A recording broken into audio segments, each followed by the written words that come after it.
সংসারে সুখের জন্য ভালোর জন্য একটা মেয়েকে অনেক কিছুই ত্যাগ করতে হয়। তার মধ্যে থেকে মূল যেটা সেটা হচ্ছে ঘুম। তারপরে যেটা সেটা হলো এখানে যাবে না ওখানে যাবে না। তো দেখো আমি তোমাদের একটা কথা বলছি, যদিও আমার ক্ষেত্রে এই জিনিসটা আসেনি, তো আমি মনে করি আমি যত তাড়াতাড়ি উঠবো তত তাড়াতাড়ি আমারই ভালো। কারণ মেয়ে যত বড় হচ্ছে কাজের চাপও কিন্তু ততটাই বেড়ে যাচ্ছে। তো সেজন্য আমি মনে করি আমি যত তাড়াতাড়ি উঠবো ততটাই কিন্তু আমারই ভালো। আর ঘোরাফেরার ব্যাপার দিক দিয়ে বলতে গেলে আমাকে এসব ব্যাপারে কোনো কিছুই না করে না। তো দেখো কথা বলতে বলতে তোমাদেরকে মেন জিনিসটাই বলা হয়নি। Hello my lovely friends, welcome back to my channel. কেমন আছো তোমরা সবাই? অবশ্যই কিন্তু কমেন্টে জানি। আমরা কিন্তু ভালো আছি, তোমাদের আশীর্বাদ এবং ভালোবাসায় আমরাও ভালো আছি। তোমরা কেমন আছো সেটাও কিন্তু জানিও। তো আজকে দেখো সোমবার, আর মেয়েকে একদম রেডি করিয়েছি স্কুলে পাঠানোর জন্য। আর মেয়েকে দেখো টিফিনে দিয়েছে ওর খুবই একটা ফেভারিট জিনিস, সেটা হলো এভাবে সুজি। আমি সুজি যদি মানে একটু অন্যরকমভাবে দিই না তাহলে খায় না।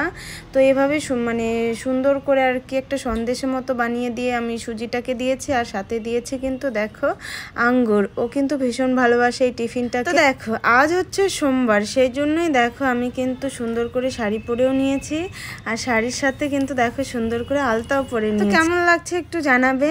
শাড়ি পরতে আমি ভীষণই ভালোবাসি, ওই টাইমের জন্য শাড়িটা পরা হয় না।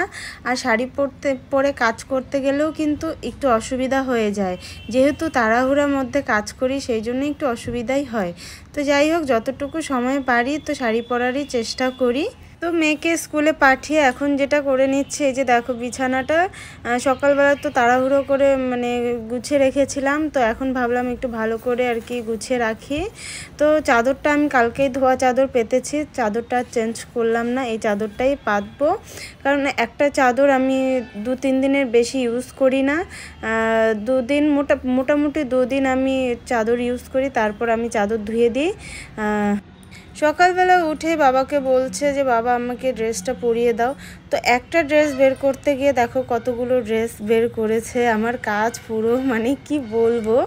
তো এখন যাই হোক, যেহেতু তাড়াতাড়ি স্কুলে গেছে তো ভাবলাম সবার প্রথমে আগে এগুলোই করে নিই, তারপর আর কি রান্নাঘরে যাব।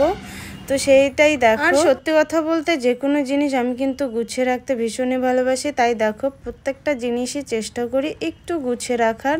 যেহেতু ঘর আমার ছোট, তো ছোট ঘরের মধ্যে আমাকে অনেক কিছুই রাখতে হয়, তো যতটা পারি গুছিয়ে রাখার চেষ্টা করি। তো দেখো সোনার যত মানে ডেইলি ইউজের জামাগুলো এই র্যাকটার মধ্যেই রাখি, আর নিচের যে দুইটা মানে র্যাক আছে, মানে দুইটা যে তাক আছে, ওই তাকটার মধ্যেই আমি সোনার বই, রং, পেন্সিল যা যাবতীয় আছে সমস্ত কিছুই রাখি। তো রাখা কমপ্লিট। এখন ভাবছি ব্ল্যাঙ্কেট দুটো আমি রোদে দিয়ে তারপর ব্ল্যাঙ্কেটগুলো রেখে দেব। তো এখন তো আর ব্ল্যাঙ্কেট রোদে দেওয়া হবে না, অনেকটাই বাজে। এখন যেহেতু গরম পড়েছে কম্বলগুলোকে একটু রোদে দিয়ে খাটের ভিতরে ঢুকিয়ে দেবো। তো চলো।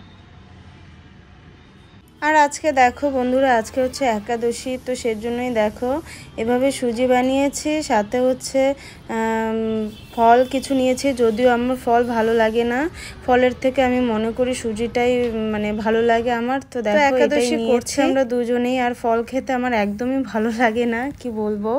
অনেকে আছে যারা ফল ভালোবাসে, কিন্তু আমার ফল একদমই ভালো লাগে না। আর এই যে তরমুজটা খাচ্ছি না, মানে ভীষণ মিষ্টি ছিল তরমুজটার দাম জানো তো কত নিয়েছে? দাম জানলে তোমরা পুরো অবাক হয়ে যাবে। এখন যেহেতু তরমুজের সিজন, মানে কম উঠছে তরমুজটা, কিন্তু দাম প্রচণ্ড দাম তরমুজের, কিন্তু মিষ্টি ছিল। দেখো স্নান করে একদম ফ্রেশ হয়ে চলে এসেছি। তো কাজকর্ম সব কিছু কমপ্লিট। এখন মেয়ে আসবে, মেয়েকে রেডি করাবো। ঘর দুয়ারও সুন্দরভাবে পরিষ্কার করে রেখেছি। এই যে দেখো এটা হচ্ছে আমার ঘর, আমাদের ঘর। তো সুন্দরভাবে গোছানো কমপ্লিট, ঠিক আছে। তো চলো এদিক থেকে দেখাই। দেখো তো হচ্ছে এইটা আমার ঘর, আমার স্বর্গ এটা। তো যেরকম আমি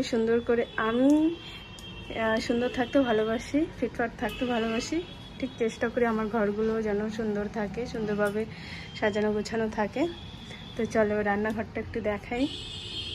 আসলে কি বলো তো, রান্নাঘরের জিনিসগুলো ওরকমভাবে গোছানো নেই, কারণ আস্তে আস্তে গোছাচ্ছি তো এর জন্যই আর কি গোছানো নেই ঠিকঠাকভাবে। যেরকমই আছে সেরকমই তোমাদেরকে দেখাই, যেরকমই আছে সেরকমই দেখাই। এ বাবা, কিশমিশগুলো রোদে দিয়েছি, দেখো ভেজা ভেজা হয়ে গেছে, রোদে দিয়েছি। তো মোটামুটি ঘরগুলোকে আমি এইভাবেই গোছগাছ করিয়ে রাখি। তো গুড ইভিনিং গাইজ, দেখো অনেকক্ষণ পর তোমাদের সামনে আসলাম। মেয়েকে খাইয়ে টাইয়ে মেয়েও ঘুমিয়ে পড়েছে, আমিও ঘুমিয়ে পড়েছি। এখন বাচ্চা হচ্ছে 4:45টার মতো, তাও দেখো রোদের তাপ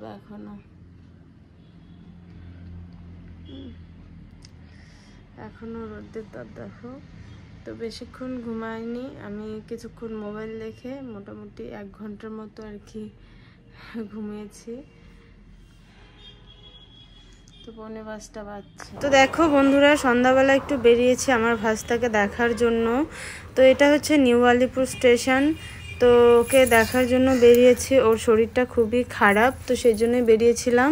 তো ওকে দেখার জন্য গিয়েছিলাম। ভিডিওটা কেমন লাগলো অবশ্যই জানিও।